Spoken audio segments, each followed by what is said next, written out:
zarina pathian nung chibai buk tura elai in tlom takaron in khom zong te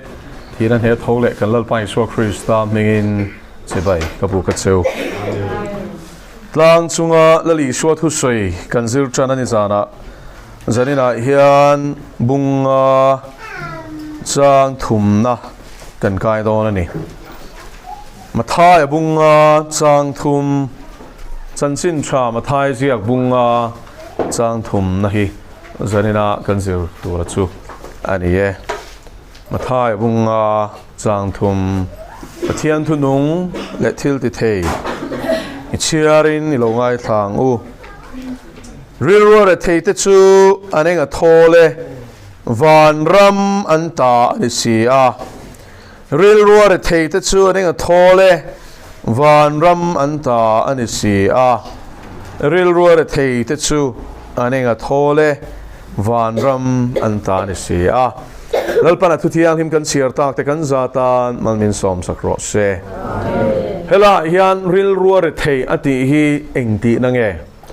ril ruwa de re thei ati te hi tu tenge ti te pon zo na zo tila poimo hle maya achan chu adot le chia soi hi van ram an ta ni sia ti that me ni chu wangin van ram lu du zong ban pharang o ti ilang chuanin kan phar de ofekin ka ring te ro amaro chu van rama hian engang mi nge lu don ti hi kan hriat angai ve tlat chu wan zarena hian chu van rama lu tur chuan la li suwa hian tu te hi nge lu don ti hi helai changa hian fia takin min zir tira chu zanina kan zir tura nia chu wangin van rama lu tura qualification kan te don me hey leya chuan qualification hi poimo khop me tro eng amut na tling tur chuanin degree nei te angaya exam a inzia tlinte ngaya interview te fing taka chan te ngaya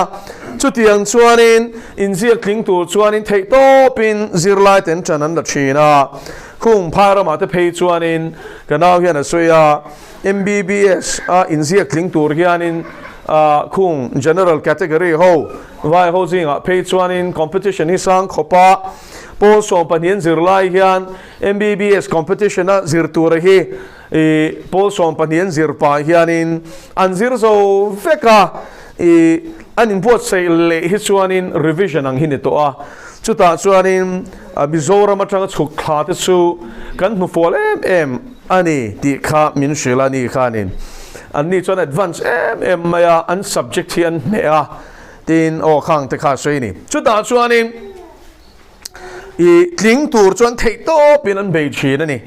zanina hian pathian ram van ramalu tur hian enge ngai don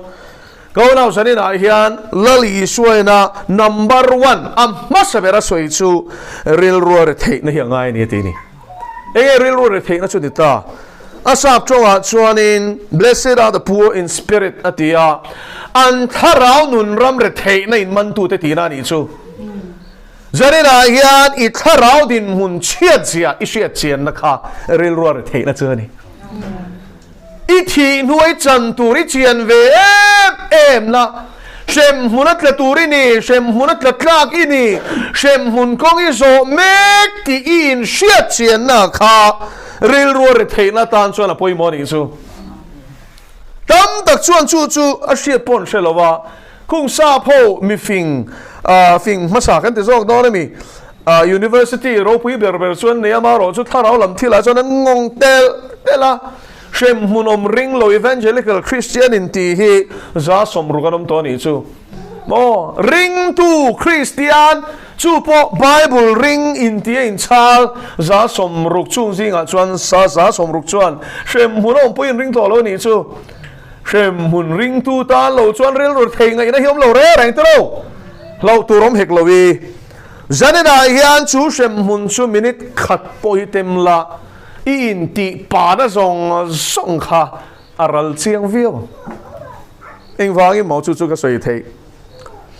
mi ho sa chung changa la zara le mi ho sai thon thu ni lova te khin thu po ani bok lo la li suan khovela mi shing chin te mi ho sa ming atarlan lo na po achan a oma mi suak sual te chuan mani shiat na nen lama thai bo ni tur thu hi Bible min shil tlata he khovela chuan an hming hria in tu tenge ni ti shema ila thi nu pia lam rama chuan an hming poi thai bo in om don ani chu an mani shet ring na ne lam hian thai bo in om don ani Lazara ve thunge ro chu Abraham ang chunga paradisa khana luta Lazara ming khachu Adam lai poina thi nuwa po khanin Bible asia kinom tat nei ni chu nun na bu beram no nun na bu ming chuang te chau hi cha tuan in an ming hi om ve don ni chu ko na tiu zani na hian eng kong nge zo mek kami ho sa pa kha khovela om lai chuan in a ho sa ma mo a khop mai chu sei lo a sen lo ania a bang noi ti ni Bible chuan do ka na tla kha alo liama tla a chuan lazara chuan in lo chaga a eng lo bang noi a bang mo a changke bang te niang chu a sake bang te niang chu ar sabop mo a ke bang te khel that pe vak no lo ada mai te kha khang te khat langa lazara chu lo chang ve a pa ni na bom khata ui na pan te chuan lia ka khovela a chan kha chu chem ani ma sulain thi nu pia lam rama chuan lazara chu Abraham ang chunga na tuar lovin ti fam ki ma omin mo chan da ma omin lo ta ni lal pa chu fakirom ro se ko na tu kami ho sa khovelom lai chuan in tlak cham reng ani lo ti sadana chuan nei nung ma sulangin kharau nun dana chuan pachia sarok re thei mit delan itlat achan su pathian in hau sak nei hi sum nga lo le bank account cha lo wa hian te ve tat lo lo de ke ko shan azil haw na kha thu pon bung thu mai zia ka I man huna lo zir ve chet chetang che ka ko shan kha an haw sal tuk lo de ke chu sum don na khopui ania sum vak vel tam em sum dong kha khopui a han lu tin an chuak thina chung sum dong te chuanin sum an bung ro an shala de chuan sum kha an la luta tin chu sum chuan thilan lei ve le chonga chu wai lo de ke khopui a han sum leng vak ve la kha atamani chu sum atamani chu wai lo de ke ko shan aloi te po kha an re theilawa lali swa poina an ril ru anin chuan dan kha soini eng ma ka tla cham lova iti mo ati mo eng ma ka tla cham lo so ma pakhat te chu anoi tel ron lut missionary tir te chu kan har sat lo mai iti mo nang pachia sa ruag rethei mit del ati imitata mit na ron laro sil fen ron laro ati ni lal paso fagenom ro se go na tiu sanin a hian din mun chia chia she tur chuan pathian ma in lan chin veng che tu te mone na in khai khin chuan in tle thling thin ti ro thave tok ni nin sia I that na mual a chuan lo thave te reng poni ma na ma se mo sanin a hian ka shil du chu mi sing pui hi te tur ni lo wa ro re na nia chuan pathian thiang lim bo lo na ngai thei lo thiang lim fam kim avam tir ko serafim chu thiang lim ti na thawani an thiang lim awanga mei al ang ti na nia chung te poinan en ngam lo kho pathiang lim ma hian ilain lam dom ti siang che chumi huna chuan ngai ti veng le Isaiah nera lalpain lar khan Isaiah chuan mo lalpain Isaiah kha atenom zia ashil reng lo Isaiah bungruk lo cher a soi lo eng ma mi Isaiah mi sual ti lo reng Isaiah zo khan pathian thiang lim zia le ro pui zia muwa Seraphim te na pathian an fak chmo Jerusalem temple lungphum ne lam chola hing ta dura lir hi ngamoti mai turin an fak thoma ringot khan Solomon temple ro pui tak mai khang hing ka dur mai ni so sipai hotelan pa so thiang lime leilong song hi ro pui na khatian an fak chmo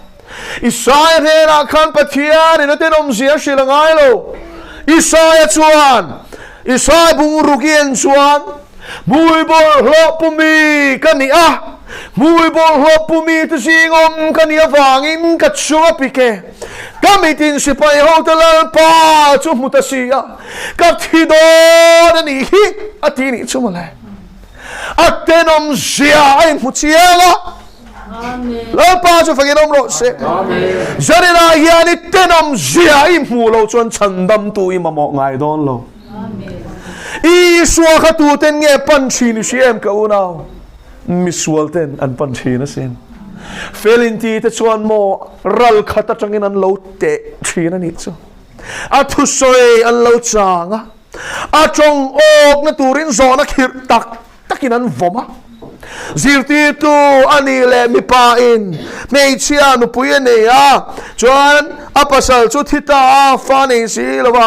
a naw chuan a ro chunga naw le chuan a ro chunga ti chuan an una pasarin an nei veka mei chia po chu thia tu nu pui ber nge niang tiang chi te kaisar ne na hian in chia pek tur ni em ti te chung song song chu pero u po ti sela an khin theina tur ni pe su u po ti sela rom lal he na chia pek lo min sir ti lo kan hek don che ti don ni chu tiang a zor khir tak te chu atong o na turin an zota ni ma shrein lal pan kam khat lekin an dang fak na thurin a chang shi ni ko na tiu sene na hian tlang takin ka shil du cheu ni mi chapo chu kap lal pa tharau hian a do da la ni chu mi chapo he na hian in puang ngai lo ni ma shrein ni ngai thloma zakaya anga khotlang din mun le mi inan ngai dan tur po poi sa zo lova patling pui amala toy sia ti bible chuan ti chuan in thei pui kung chuan alo la mi pui an tam ro pui sia ni toy sia mu ve lawang ti hlawa i suwa kha mi sual nun na kha na thale la ni chu lom re ro thei chu a sual zian sia na wang ni suwa amamo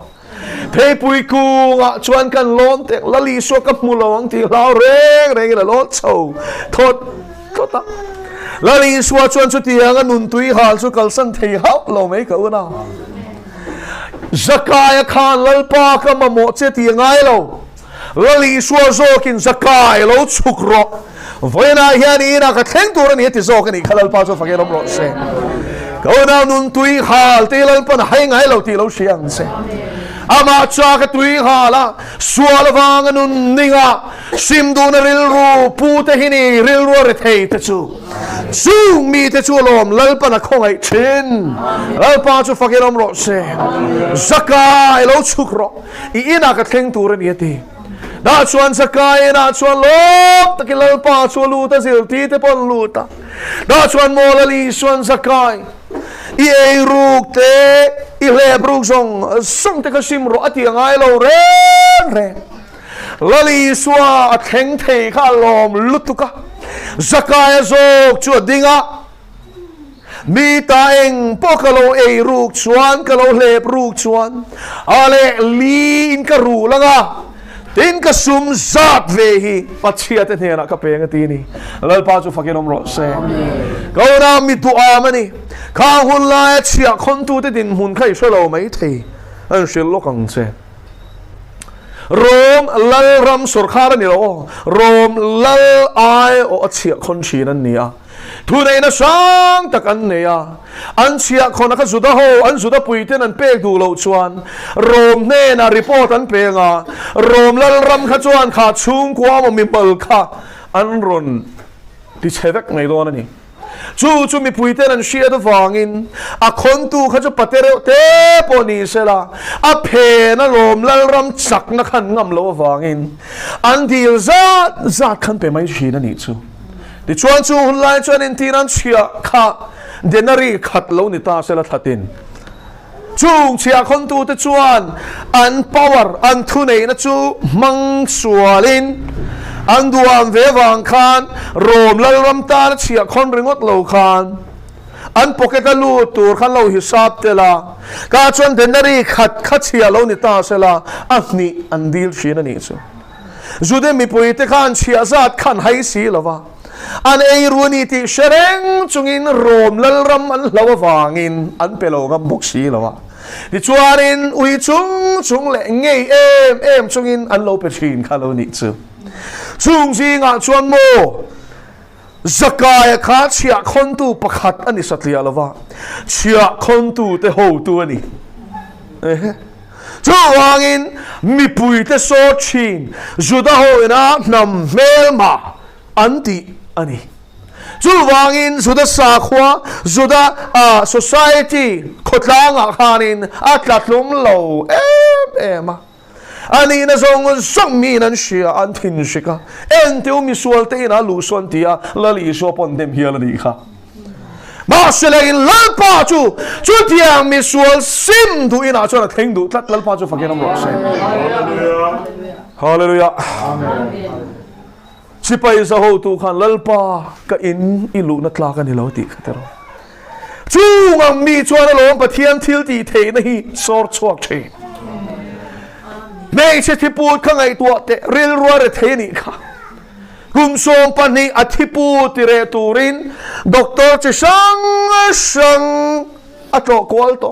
sumtam taksengin dam na zonga dam do ya lea doctor arona thiam na che sang ne ron nuwa abe dong chak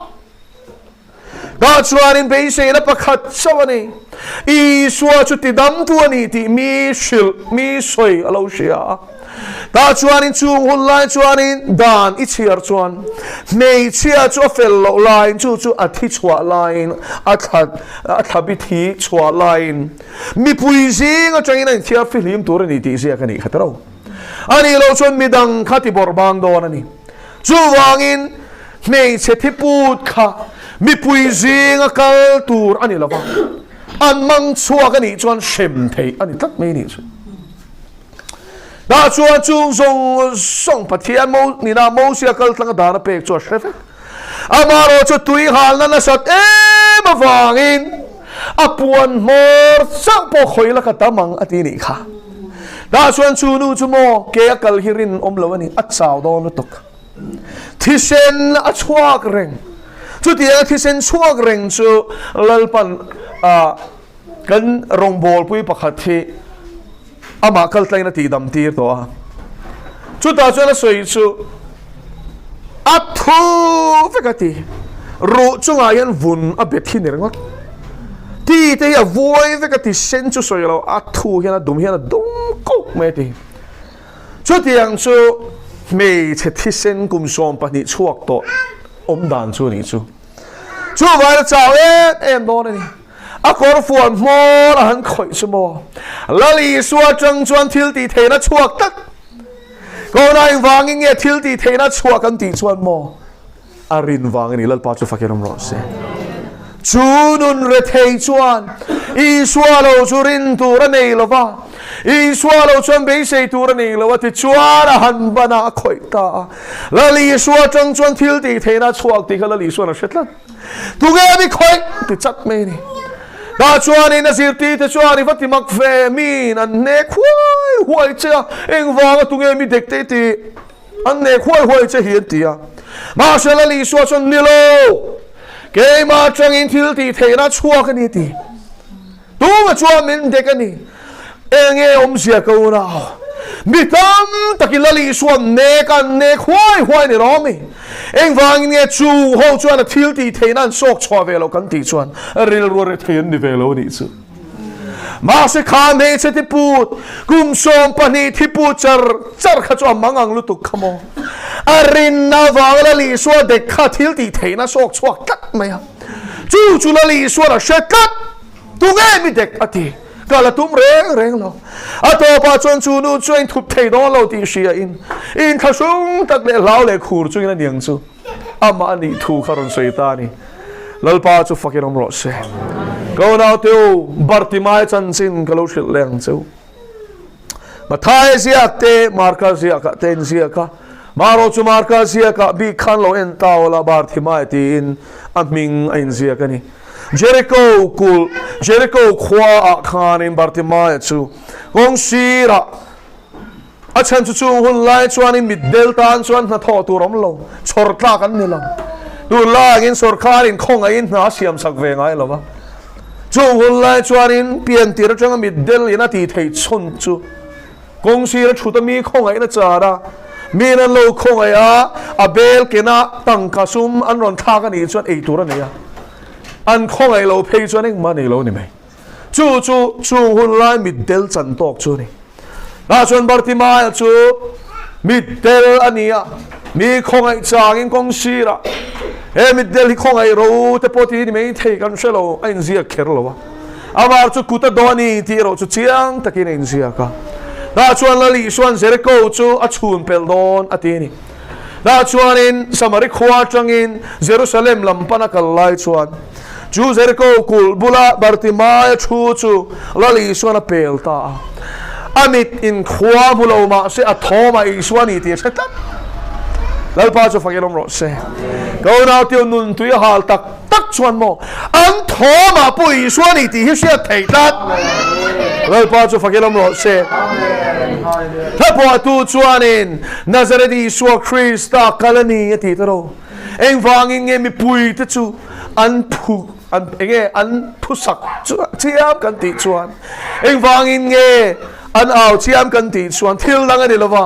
la Isua Christa kal tatani taro anom le theilo dam na changte noma a thelan ko chuaram huai ten chuaka me se thipu da re ngal fak boka chu wangin chu mi kala chuan mo an ngoi le theilo ni chu wangin la li suakal to na khachuanin bo ruak ane khok zel ani lalpa chu fakelom ro se ta chuanin mo chu Bartimai po chuanin mulo ma se le I suani ti khami pui tho ma tang khan se thea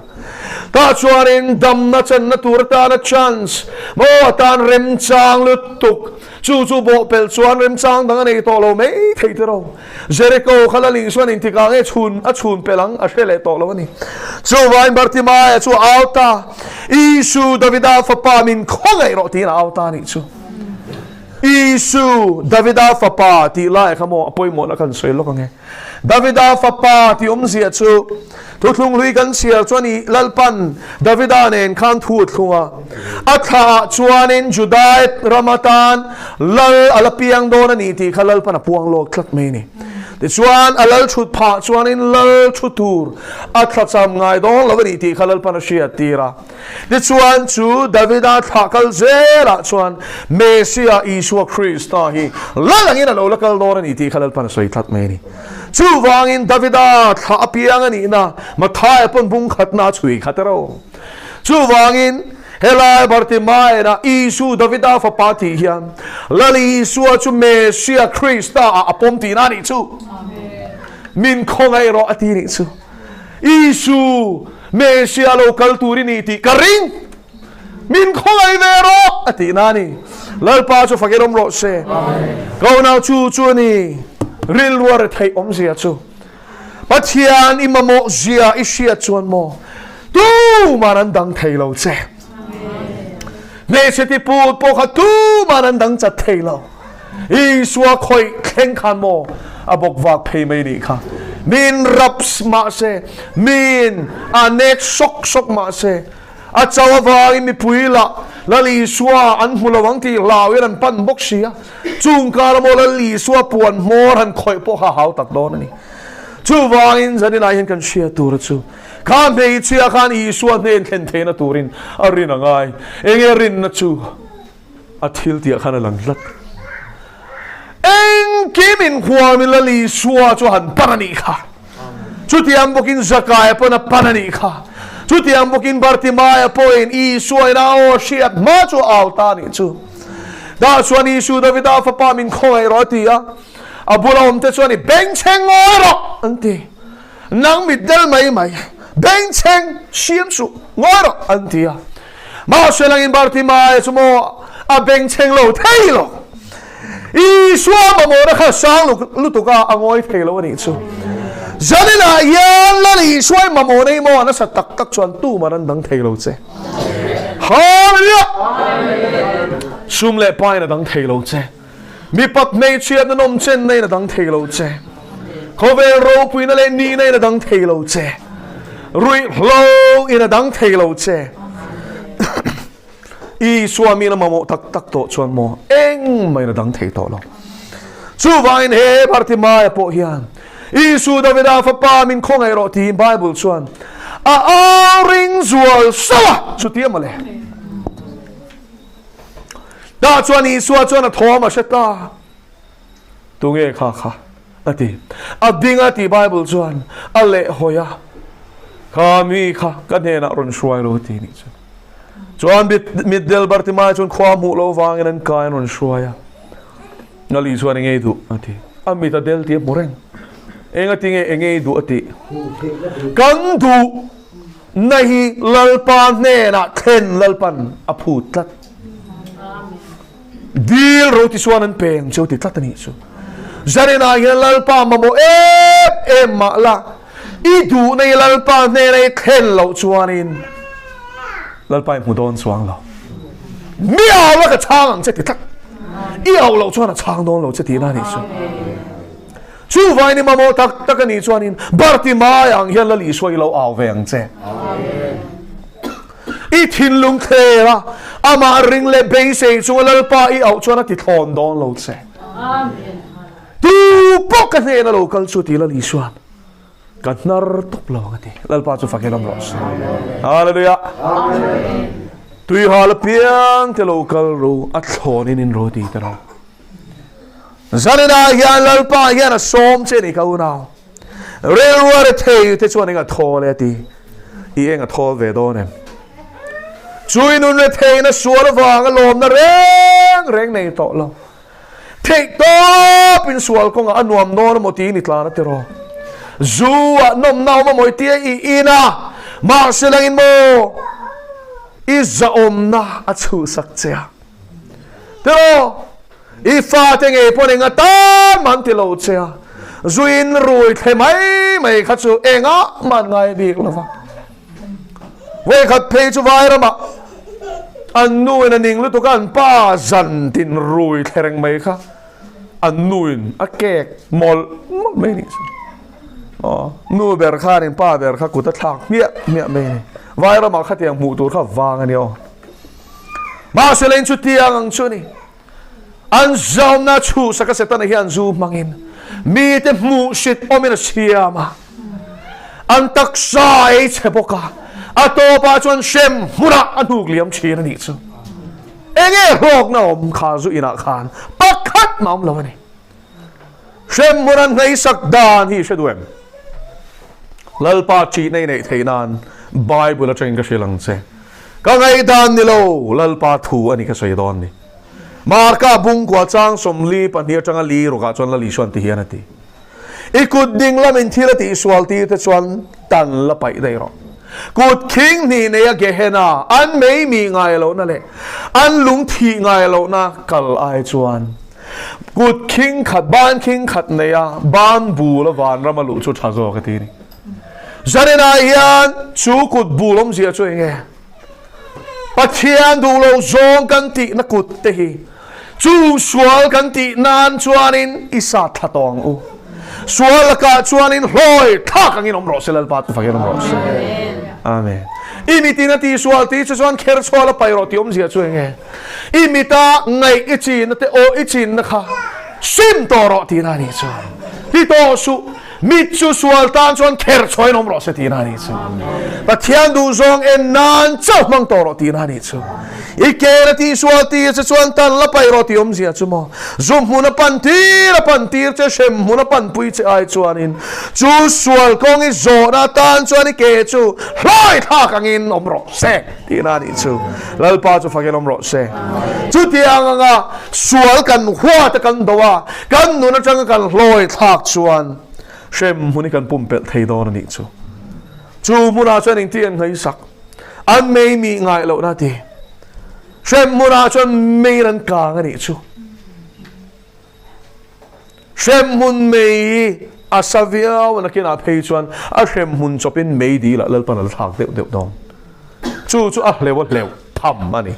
asad zia suang tua nan mai hetiang chian a sang ti na pon lo ai na sa fe zok thega nisat zia atang khian chu tai la a surface temperature an tia chu nipon loi rengot po khi degree celsius sangani khovela thir chang ber titanium hi 3,000 degree Celsius à chọn degree Celsius sang thuma liquid tuya achang thei ni chu thir khamo tuya achanga along del thei sanga chu po chu apon sak a core temperature a lai pei chu mo 1 million degree Celsius chu pakhat noi som degree Celsius noi som makta doi khata ni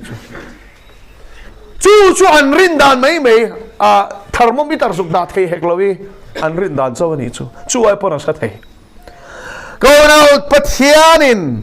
adu lo zong ti tu te shem na hi asiam thiam ti lo siang che chu shem mun chu ti China ni lo wa mi ho sa chu ta chuan a tla a kan na mani ti kha go now apa thei ta lo shem mula chuan mo shem mula ka tla mai don lo iti mai thei ma se mo minute khat om la i ngai dan hi thak rang viau lalpa min chan ro lalpa min khole ro ti ni ro thei to bi lalpa hi khongai ila dil mai chu wang mo tu na hian i tak sai thara om lai nge khan chan thei ila nia sim thei ila nia in chi rin om sia ne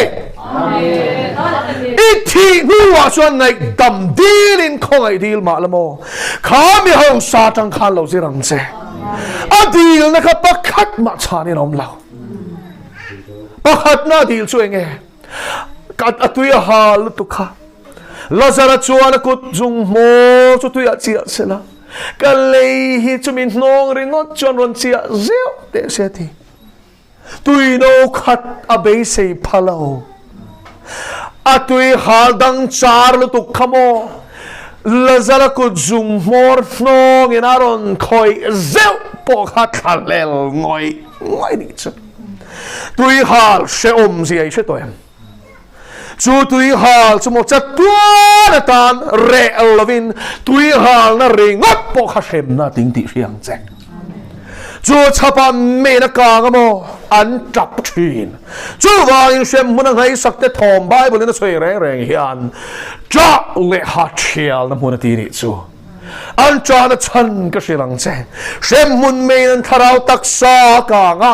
tu na le taksa na a shia ni ngai chuan tharau taksa phei chuan a le tenga ma za te na shia chu me nan kang chu mo an na lu tu khi an chap von me ni chu ringot chu ni la sem muna chuan lung an thil ti sual a zirin pe kan nia chu balung kan tiang ma sem mun me na kan lum thei mia lo chung chuan ti sa lutin an thing a vera a ker ngong chu mo me awang an taksa hliao sorbok me ka wang an cha chuan banga sem mun lungina an thing a ker awang an na ti lu tukin ri rot khopin ana ha an chiala ni chu chu tiang chuan minute khat ni lo daka som po ni lo kum som ni po ni lo chatuan in ngai sakin anom don ko now chu ta chuan minute khat po zuk tem zuk thei la chu ka sim phalo hei chu kala ui ti song hi chu arang hian ni payang ma se chu khoi na chu mitin min tem tir don lo lalpan mi tam tak chu ta chuan an liama an har chuak siang lutuk ma se mo poi lutuk chumo an tan khua avar to don lo an tan be se na bo an tan khongai in khat in chiri mo lal pa min khongai ro ti ma sela pathian poin an tan eng ma ti the ni lo mi sing tan voi khat thi ruat ani ti tla ta lo ma thuin a thu kalina che thei lo lo chumin nuwa chuan ro re la chu mangati ko nau sanina hian kan savain pathian chi mi le chi lo mi point mi swal ber le mi fel ber point chu ro re la chut pha chu kan lam ha chon don ti hi riang u khup tin ren chu ma ala ching chianga leitin reng in Isua Krista chu la ni tin a tu lo mo la puang do Christian ni mo ni lo mo ala puang don Hindu pachala ni mo 80s pathian ring lo po ni sa la puang don tau Pathian ma yan kan lakam sak don ma shemo dam lai nge ya in lam le ta main phan hiam te chuan nga thol lo na ni chu lal pa chu fakin om ro se ti lui na ma a ikun huna chon khuat lai tong chu wa in za nga ya miswa lo horo ati lai hian in phan hiam ang che in ti lul chuan mo lal pian bel pa hian khong ai ro hun hi pereng don lo che nia o thu phing bung som ni pakwa chang khata vau khan nei lo ngai tharo le zil po a ring ti khong kat katlom om lo mai ti va hi chmo vai le khata ti tlei no omanga adot le soi hi ni rap thak chu ti dam nam to la wang ti a chan chu mo a ring ti tliak tu kha setan ani lo mi suak sual po ni lo pachak po ni lo pathian ani tak ti dam tu ina ti tliak to hi tu nge ti dam chuang ang le ram huai min be ni chuan lali suan min chan thea mi sualin be min be chuan lal pan avan tir ko te ve veng turin a tir thea ma se ma lal pa berin min be to chuan tuin nge min chanang le pathian nung kuta tluk chu thil rap thak takani ti a om zia lo zirang se lal pa chu fakiram lo se chu wangin mo ipian thar chak wang ni lovin lal pa ti na wang hian sual hi tan sanang che chu fin na ni a chan chu a thutiam he bible in zia ki pom lo mo i oi lo mo a thleng dik fek ton heta in zia kang hian kan chunga hian ro la rel don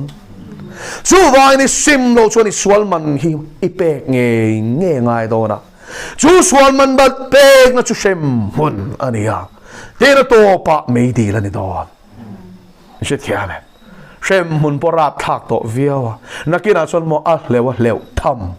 me al hlom a di la hian lalpan chuak thei to lo turin a me mit ngai lo wa chuan a shem mun chopin ala pai don ti thu puan bung som ni chang som pathum le som pali khalo chia line sia kani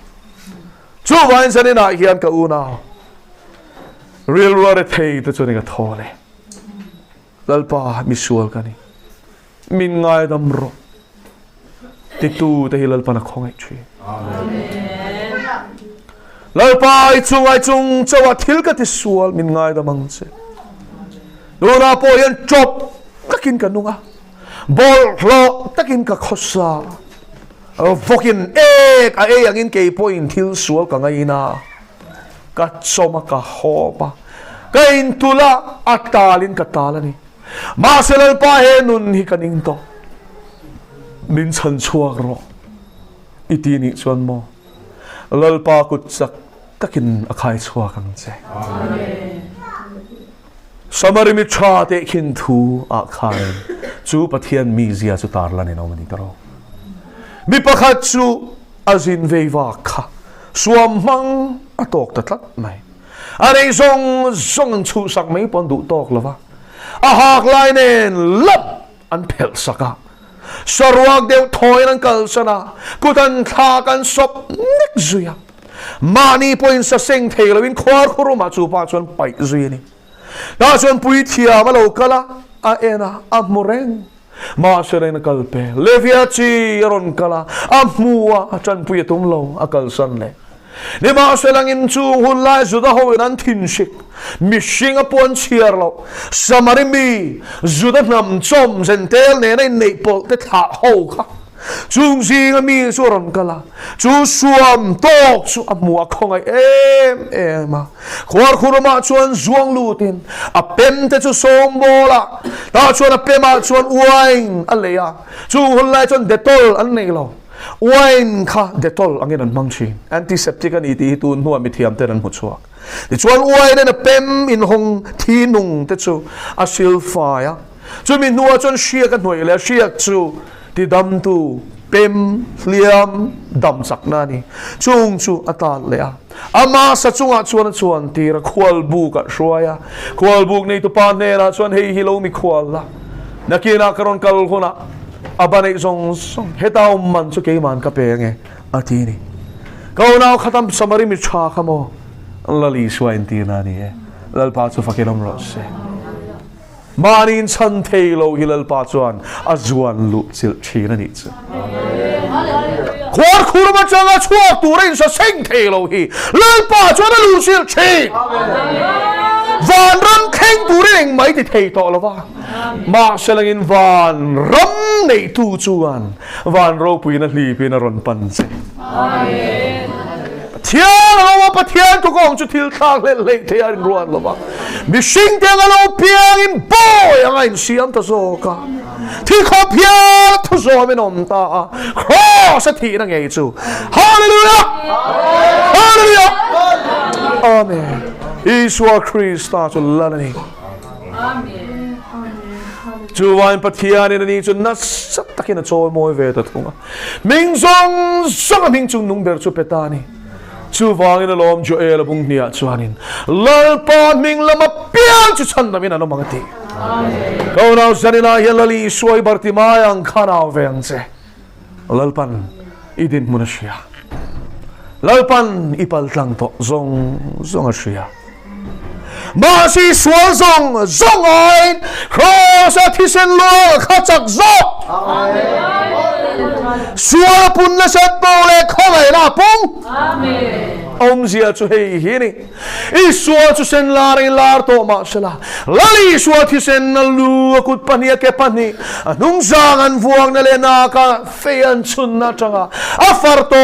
khenga keile nang mi sual sil fai na tura ta na luang chuan sima ne na in lam le ta inu ni hla na ni chuan mo zarina po yin sual song chu vuang ina ti wang le thei ti hi bible in sia ka ni lal pa chu fa sen dukangin sento ma sela beram mulangin avarya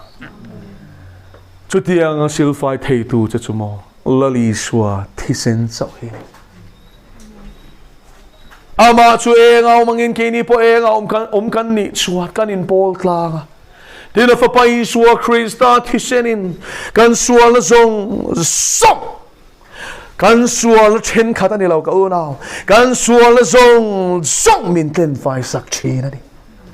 zo na thon khat bung khat sang sari jang kwa chon ti hian ti sui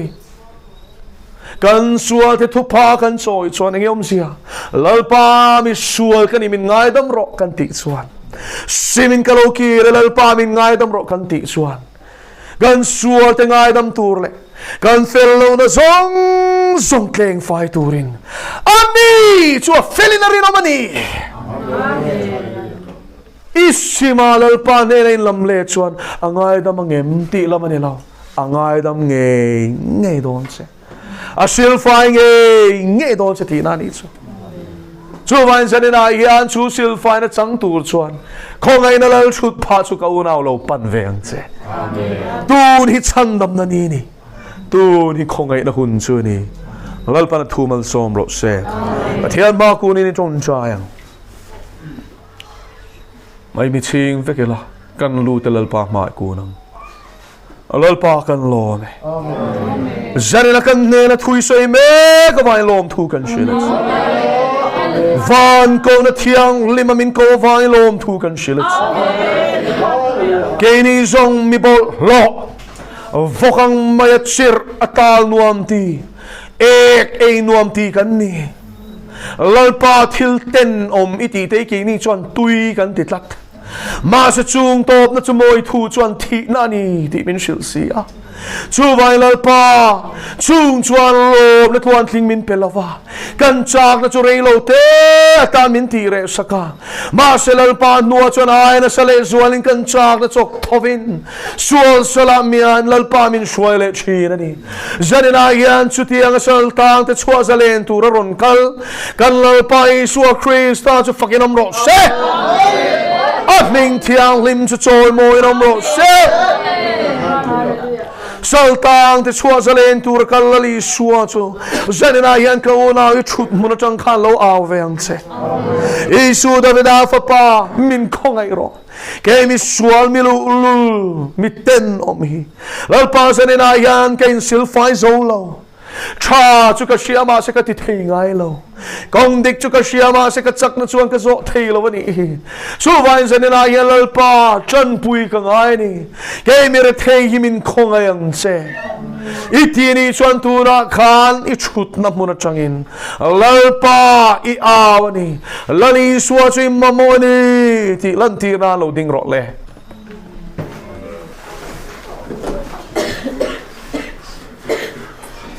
Hallelujah. Amen. Hallelujah.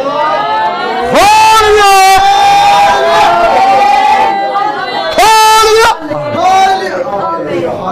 Lalpa zu fakin amrose. Lalpa zu fakin amrose. Dena zu lalpa tare. Dena zu lalpa tare. Amen.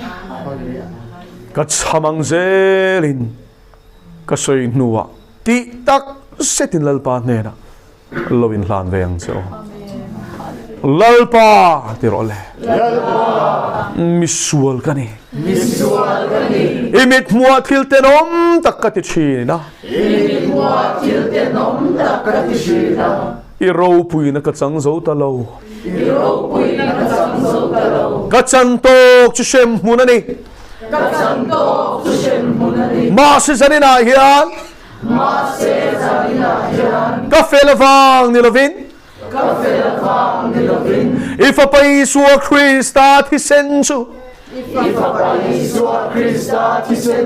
Calvary cross Kemi sualta na luan avang zokin Kongay na lal chut patsu Why takin kay misual yan? Karon pane Isu David Afapa Min Koero Isu David Afapa Min Koero Isu David Afapa Game sual min kongayangche It is en luin min silfaila Tin lung tar Ti sanganem It huoy du na tin lung su Hey mi sual min peyangche Kasual te simin I cross karon vuane Mani siyong poy sa lovin Nitin mani cross puin Inung suy turin karon panatse Setan Irong kabol China Zanina Chuan Kaban Sanjia Kathu Chorache Keima here Chan Rang in a tolo Iswat is in a tankani Pathian Thutak na chang tukani Sannam fantasy nga katel Du na china chuan Katharaw Karil ru Lekatak sahi Lali swalal natan kalane Apumin Soy sel bovin Hum himin Alokal le hunom teinan Rem na pathian chuan Min ti thiang limzel rose Iswa Krista mingin Karonin hlane Amen Itin lung leti tak setay chong chai ni chuan ka una Isua chulali isua thisen eno silfa ya Ning sut beram no nun labua zia kinoma Tharau thiang lim sakam na tharau nge chuan a chen chilang chenga Pathian fa ini tia sia tirang che Chu wangin thiang hui te chu rala Ngai te o tharta Thiang siam tharini Mi hlui khai ni to lo ve Krista chun hang manung to so Chu wangin lal fa ini ya Lal pui thiam Chithan Nam thiang lim A chuan chiar ilo ni veta Ni na thar lal pa na pek che hilo pomang che Luna china chuan ni du dan ni to vin A thu ni tini chiaranga Ni tin chong chai na mai awanga Adu dan ang ininung tuang Chutiang ang inun te na tu chuan Pathian kongay na chui ne na sila Harau tiang lim chuan thutaka shuai che sila Emmanuel chuan en puisel che rose Amen Chuang le